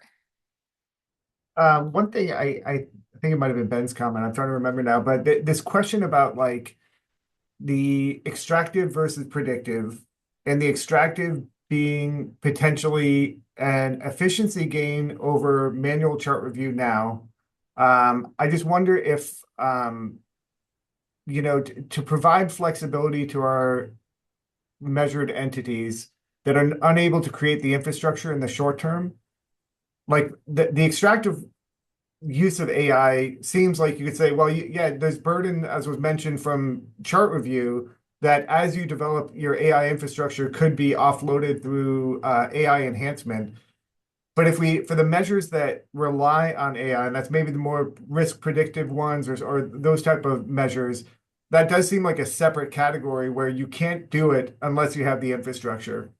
So I wonder if making those distinctions a little bit clearer, and I don't know if that means that like there's a sort of staged pathway, right, where you say we're going to develop measures that could be done manually, but we think would be more efficient in AI versus having measures that need AI or else you can't do it any other way might be a way from a rollout standpoint to be considered based on what Paul was saying.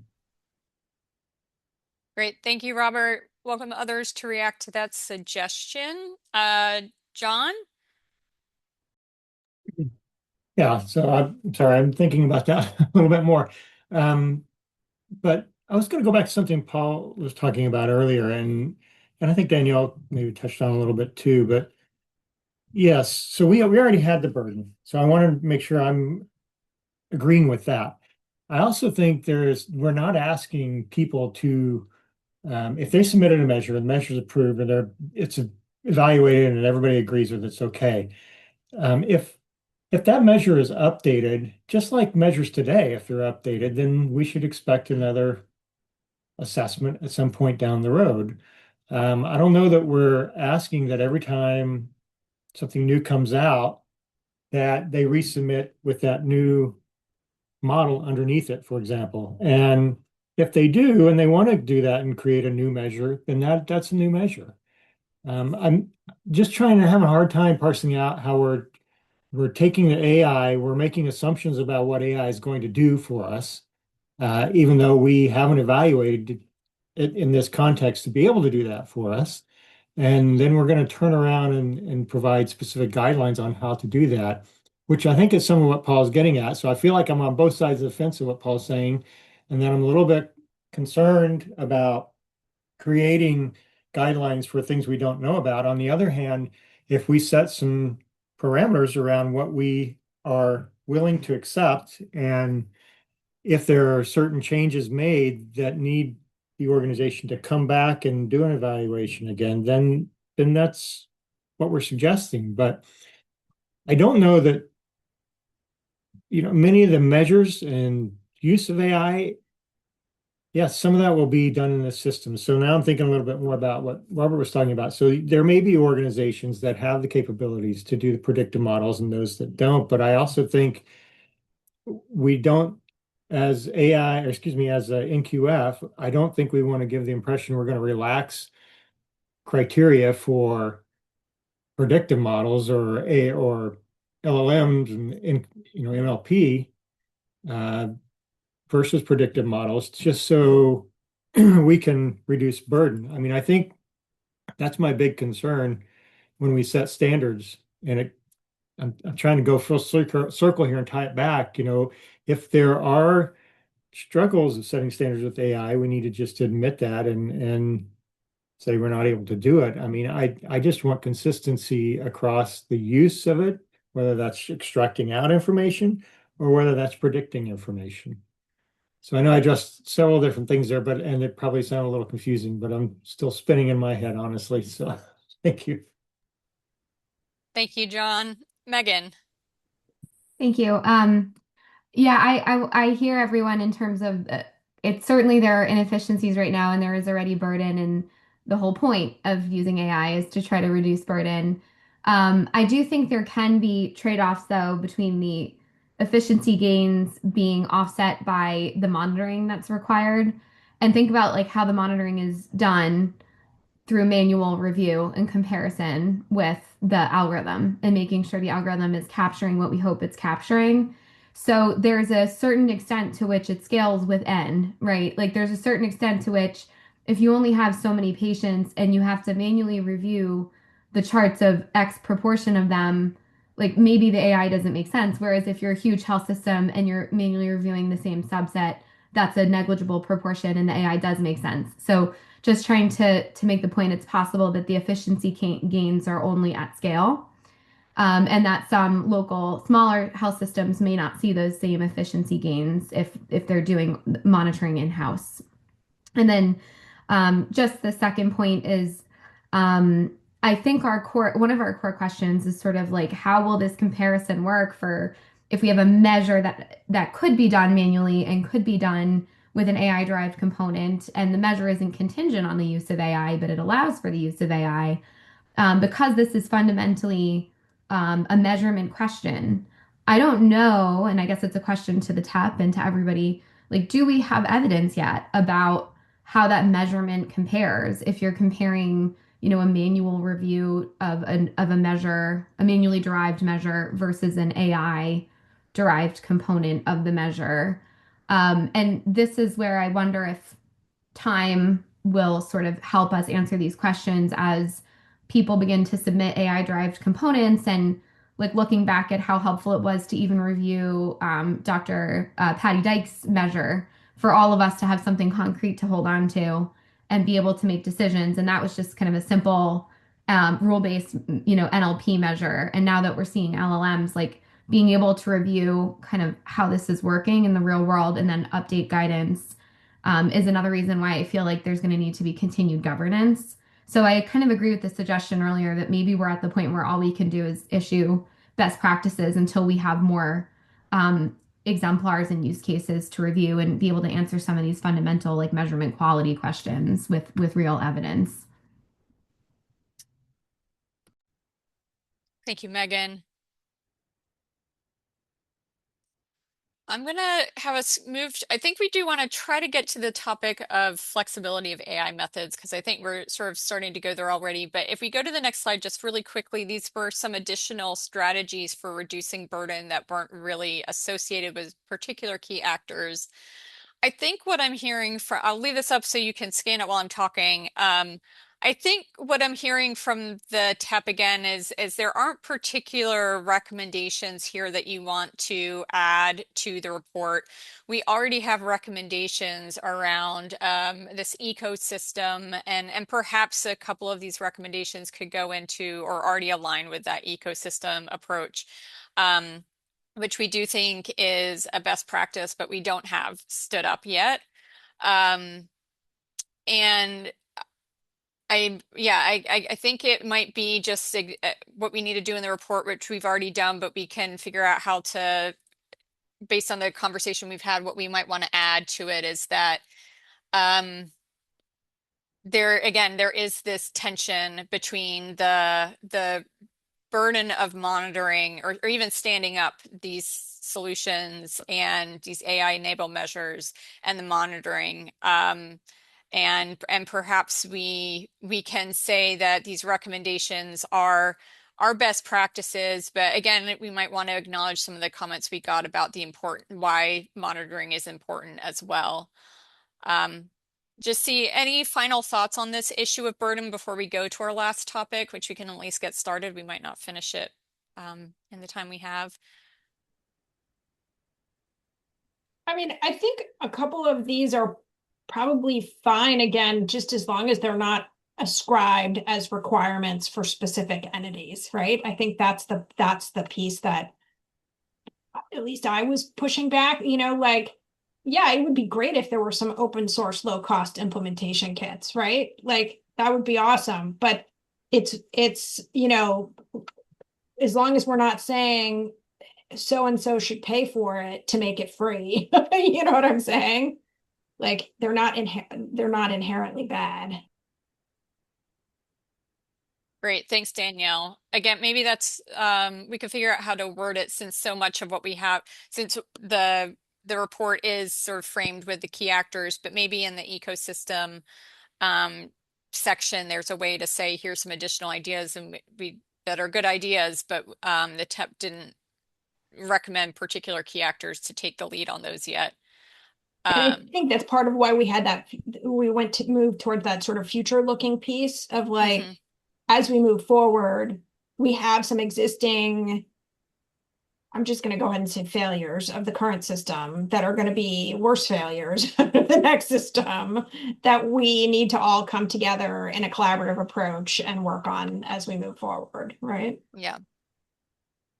Paul, go ahead. Yeah, can I just react to what Rob just put in the chat about what they did at UCSD, which is basically they have a measure and they compared the human extracted parameters with the LLM extracted ones, and it was comparable.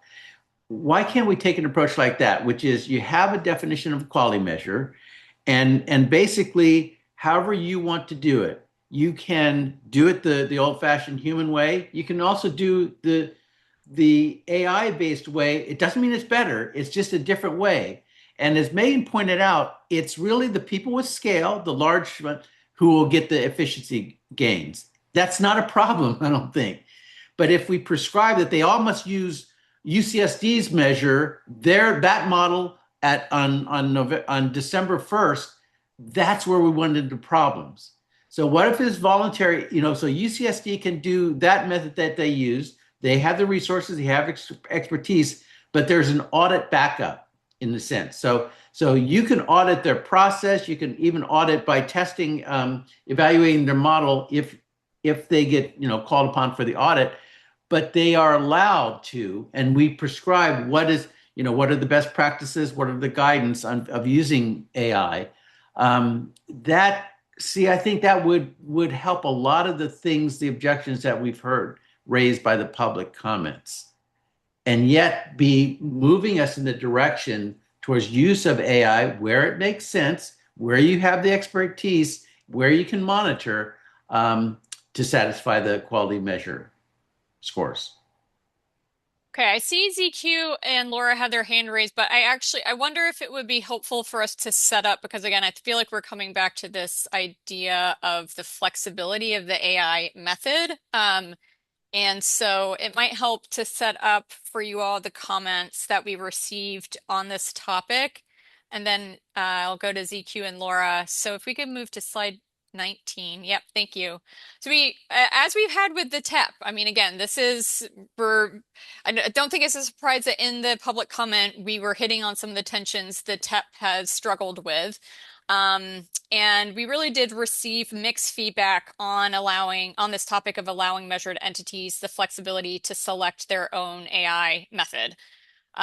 So in favor of, perhaps we'll not go into all the detail here, but in favor of the flexibility, you can see here that those in favor think that it enables entities to account for local differences, that local tuning is already a method of substitution and flexibility, and we are allowing for tuning in the recommendations. We actually recommend it.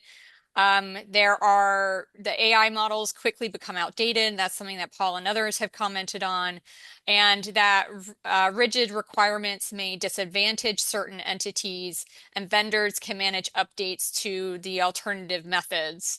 Those who are not in favor of flexibility, their concerns are that substitution undermines consistency, comparability, and fairness, and that adherence to the AI method by the measure developer ensures consistency, reliability, and validity. It does add complexity for users and complicates data aggregation if flexibility is allowed. Adjustments may alter performance, distort bias detection, and compromise equity. And flexibility may conflict with the statutory framework that relies on standardized measures for payment and public reporting. I think Elizabeth was making that point earlier. We go to the next slide. Sorry, I'm going through these quickly. We'll spend time on this in our next meeting as well. I don't want you to feel like we're going to limit this to 7 minutes because this is a big topic.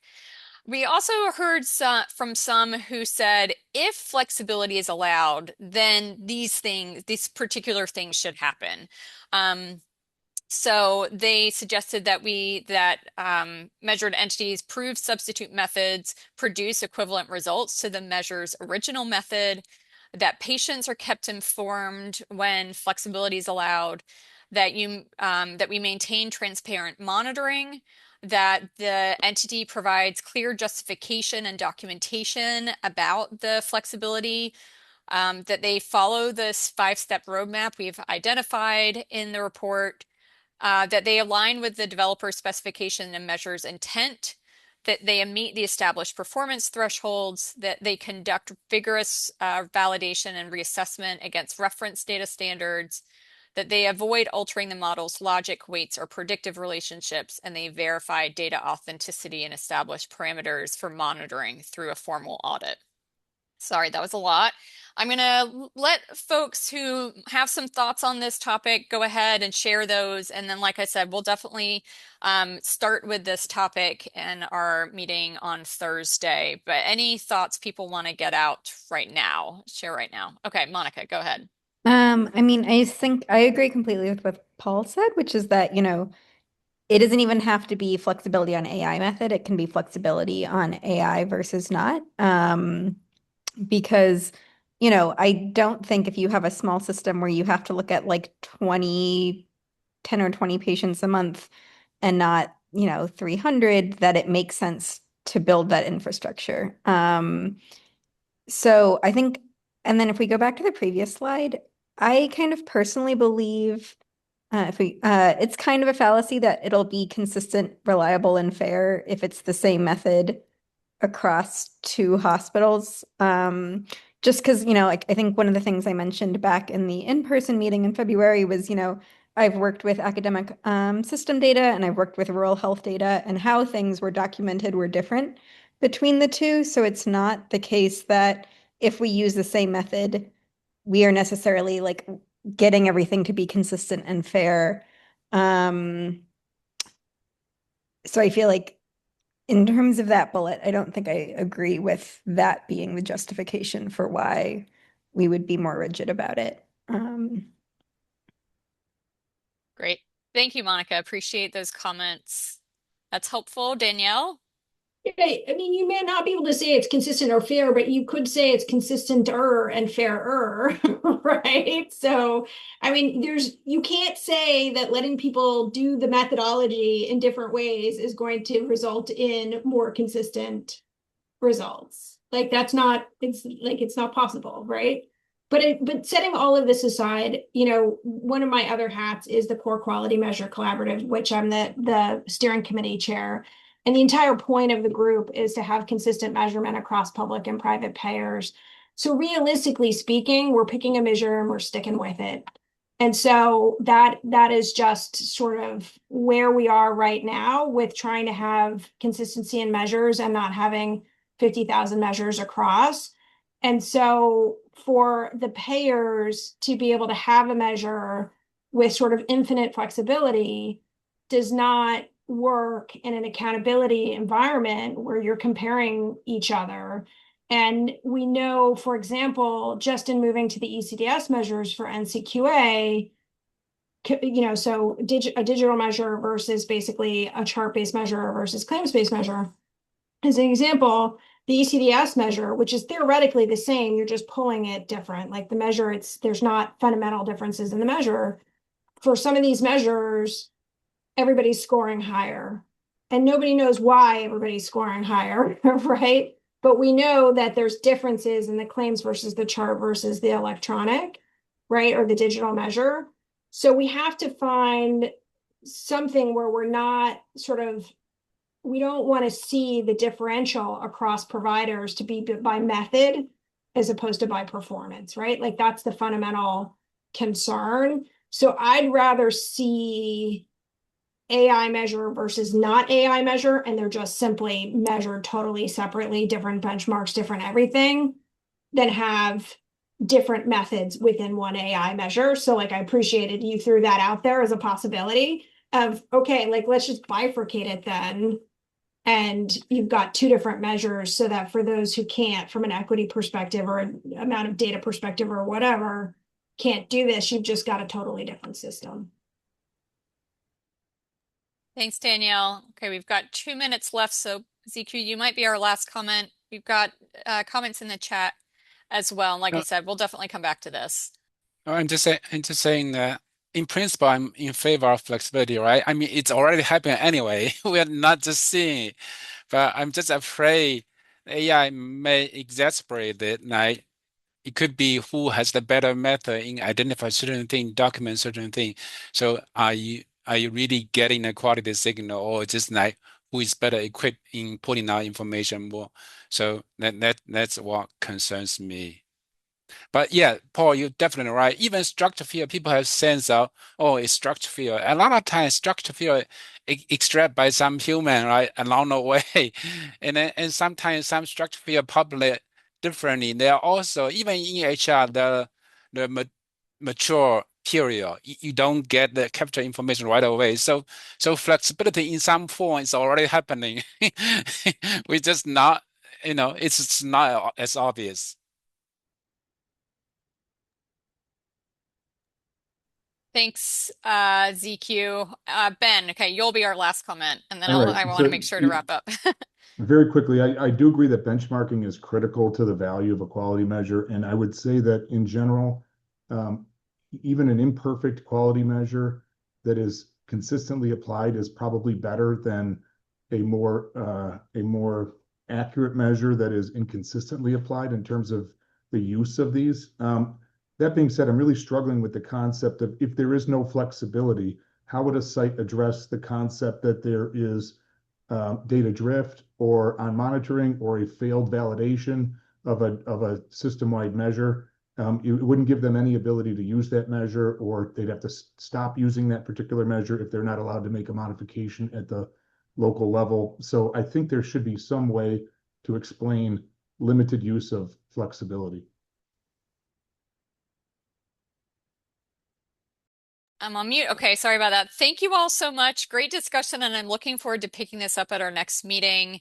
Our next meeting will be our last meeting with the TEP. So that's bittersweet. You all have been a fantastic group to work with, but looking forward to that discussion. We'll have a lot more to dig into. And if anything comes up between now and Thursday, or if you have additional thoughts as you're looking at the comments, please do feel free to reach out to us. Thank you all and look forward to seeing you on Thursday.